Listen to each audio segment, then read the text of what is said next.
How to predict a market bubble. I'm going to give you two examples. And you're going to say, oh, that makes sense. So I'm reading, last night we went live on Locals. And if you're not joining my Locals channel, you are R-O-N-G. Wrong. R-O-N-G. So we talk about this article right here. The Great Margin Call, the role of leverage in the 1929 market crash. And you're like, oh yeah, leverage, too much debt. Too much debt. Too much debt. Interesting. And what we're going to find is that's not necessarily true. All right. And I'm going to share with you some real world examples. Before you comment, I'm going to just listen to my man, Grant Stephen, whatever his name is, Grant Stephan. I haven't listened to him for a couple of years and it just showed up on my YouTube channel, on my link, my feed there. So let's check it old Graham. And he says, before you comment, hit like and subscribe. Did you do it? Hit like and subscribe. Cute Humor, you comment a lot. Are you subscribed to this channel? Cute Humor. You just hit that little subscribe, take your little hand and hit subscribe. It's free. All right, anyway.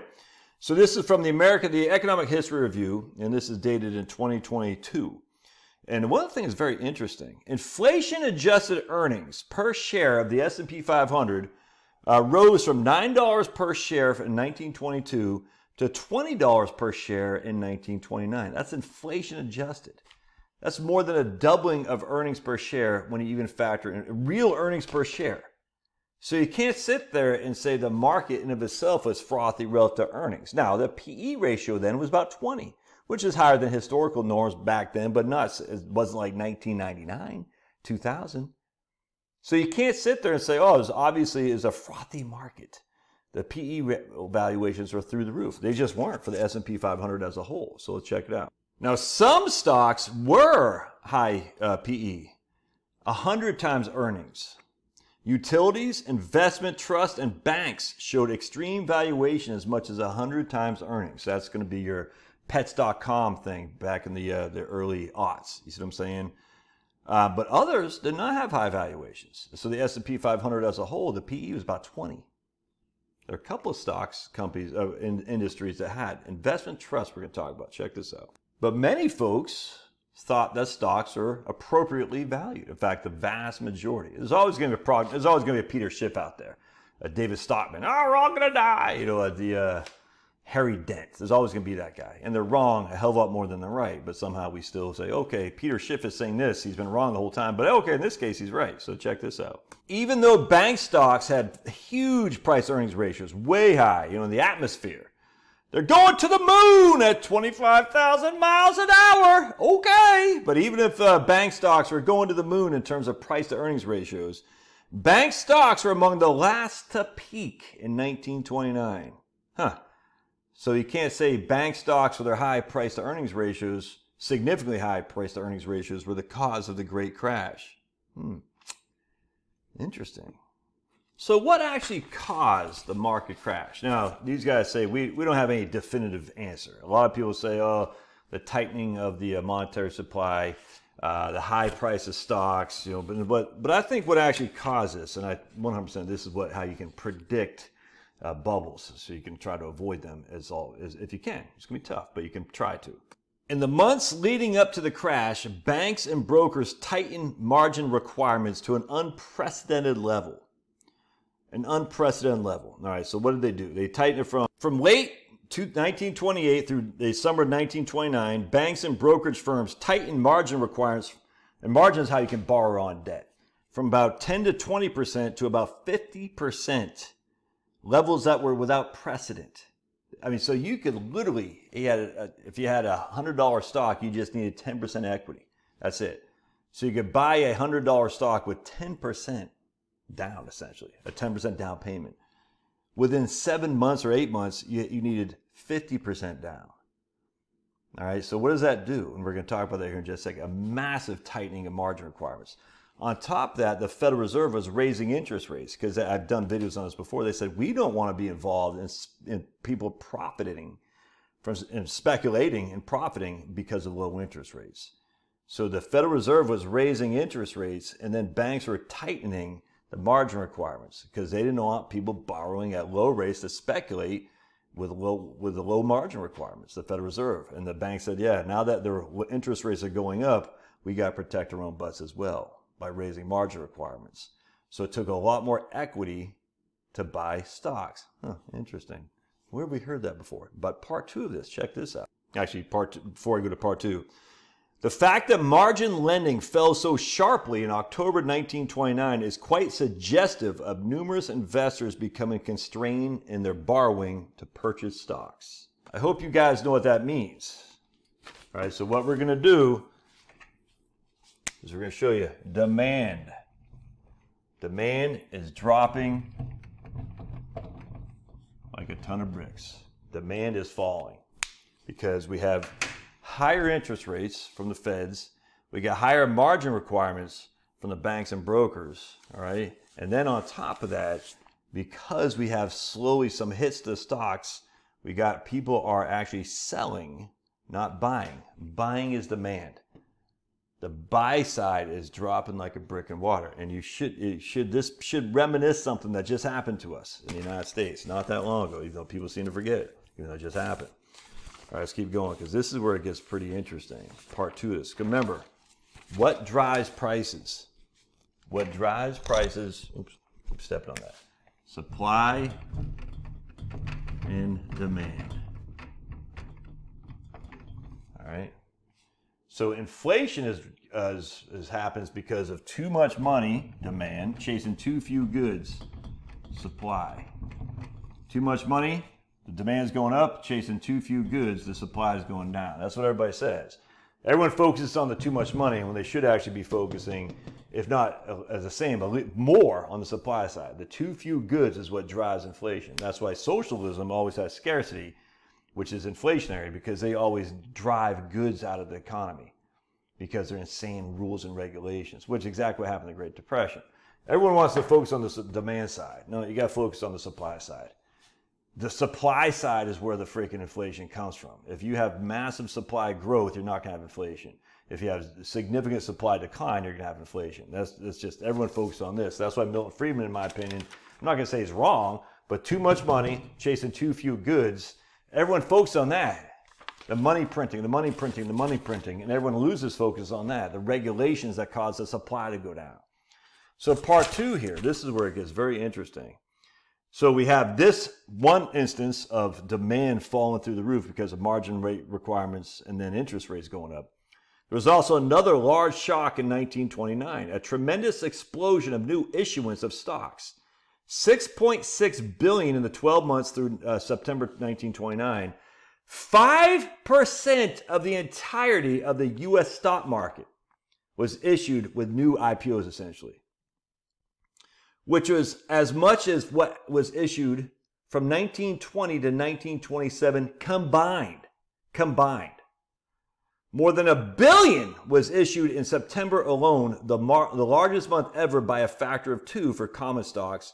And that month of September alone was 1% of the total market capitalization. In the context of this theory, which I'm going to elaborate on, this is a supply shock to the quantity of securities that need to be absorbed by fully funded investors with a downward sloping demand curve. So the demand is falling off a cliff because of margin rate tightening, interest rates going up, and then the supply is going up with a new issuance, like with more issuance of securities. 5% of market capitalization was new issues, new supply. Isn't that crazy? 5% of market cap, which is more than everything from 1920 to 1927 combined. $1 billion was new supply in just September alone, which is in just September, 1% of the total market capitalization was issued in new credit. So they argue, these guys, that the tightening margin requirements in the first 9 months of 1929 caused leverage investors to become constrained, decreasing demand. On top of that, the massive amount of new supply, the massive amount of new supply, negative shocks that buffeted markets in September were sufficient to force liquidation and cause a severe crash. Let's see here. So what's happening? Let me show you how bad it was in terms of supply. I'm going to show you something. I'm going to show you this example here. Check this out. So here's the annual IPOs. This would be our supply, all right, similar to this right here. Annual IPOs. And you're going to see something here. This goes back to 2000. In 2021, we had 1,035 new IPOs, which is by far and away the highest we've had ever, without question. Which is on back of 480 we had in 2020, which again was the farthest we ever had, without question, at least the last 25 years or so. 1,035 IPOs were issued in 2021, 480 in 2020. The interesting thing was, in 2021, that was about $339 billion of issuance, $339 billion. What was the market cap in 2021? The market cap was $122 trillion. $122 trillion. So think about it. What happened during the Great Depression is we had a market cap that was a new issuance of 5% of the entirety of the U.S. stock market. In 2021, we had $339 billion, but the market cap was $121 trillion. Just get to 1% of 121 trillion, it'd be 1.2 trillion for new issuance. We had a fourth of that, a fourth. We had 0.25% of new issuance in 2021 of the entire market cap. Yet what did we have in 1929? 5%. So even though it looks preposterous how big the market cap issue, the IPO issuance was in 2021, wasn't anywhere near what it was in 1929. And the stocks that were issued were mostly investment trusts, which were highly levered to begin with. Isn't that crazy? So yes, this looks preposterous. Like, well, I mean, you can even say no wonder why there's a market crash in 2022. It wasn't really that bad for stocks. I mean, it's bad, but not like it was bonds. But it wasn't anywhere near 1929. So what does that remind you of? We have massive amounts of supply coming on into the markets, massive declines in demand. What does that remind you of anything that happened within the last 15 years? Let's take a look, shall we? Check this out. This is new home construction. New privately owned housing units started in 2005 and 6 is up to 2.23 million. In 2006, which is the most that had ever been up from 1972 was higher. 2.23 million. But you know what happened in difference in 1972 versus 2006? Ninja loans. No income, no jobs or assets. You could still qualify for a ninja loan in 2005 and 6. So we had massive amounts of construction going on. All right. Which was the supply was increasing massively. What happened to the demand though? What happened to the demand? Once the demand started going down because of banks starting to say, we can't afford this, ninja loans. We're going to start regulating this to make sure, which is exactly what started to happen in 2006 and 7. We're going to start regulating this. We can no longer give 100% loan to value loans with just a guy who can fog a mirror. So supply started going down, even though demand was sky high. And what happened next, though? That's the bubble right there, popping. Too much supply, not enough demand. Demand is dropping because people can no longer qualify for a mortgage because the banks are underwriting heavily. They say we're not going to give loans to anybody essentially at that stage. And yet they still had all the supply that was out there. They couldn't liquidate this. The supply was out there. So they couldn't liquidate this. So they weren't building anymore to try to clear this inventory that they had. It's kind of like a car lot with all this inventory. They got cleared off, like an electric vehicle car lot, used cars. They can't clear it. So we're not going to build any more new cars until we clear off the old cars. So the supply in this case just starts dropping like a brick and mortar, fast and furious, because there's no one there to buy the current inventory that they had. And then right down here, 2009, look at that, 478,000, the lowest it's ever been. Now, even here, our supply is only 1.549 million. It's a little bit right there. It's a little bit more than half what it was 15 years ago, even though the population has increased by, 20 million people? And how many more home buyers are there now? Because all those, I don't know what it is, the people before my generation, the younger people, like Gen X, I don't even know, I think, I'm baby bust was a Gen X. Anyway, we got more people in the market who want to buy houses. because those people are now adults. They want to buy houses. So now the supply has been completely constrained, and yet the demand is growing. The demand is growing while the supply has been completely constrained. I mean, it's growing a little bit, but not much to keep the demand. So now the demand is growing. Supply is still down relative to what it was 10, 15 years ago. I mean, look at this, man. I mean, it's dropping off from what it was in 2022. You can see that right there. We're still well below historical norms, and we're not increasing. The supply is dropping. The demand is pushing up. They're still underwriting heavily, but you have more people who want to buy houses now than what we had 15 years ago. And there's still, I mean, it's still not easy to get a mortgage, but it's a lot easier than it used to be. So the supply is growing. This is why there's no market bubble right now for housing or even stocks. There just isn't enough supply to make a market bubble. There just isn't, man. Or I should say, there's not enough. They're not increasing supply enough to make a market bubble. They're just not even anywhere near. I mean, just look at the numbers for yourself. This is housing and stocks, by the way, because I just showed you the IPO market. The IPO market isn't issuing enough supply. There's not freaking tons and tons and tons of IPOs coming to the market. It just isn't there. And the supply is still quite low. So you still have high demand, low supply. That's indicative of a non-market bubble. It's high supply and low demand. That's how you predict a market bubble. And we're not even anywhere near that.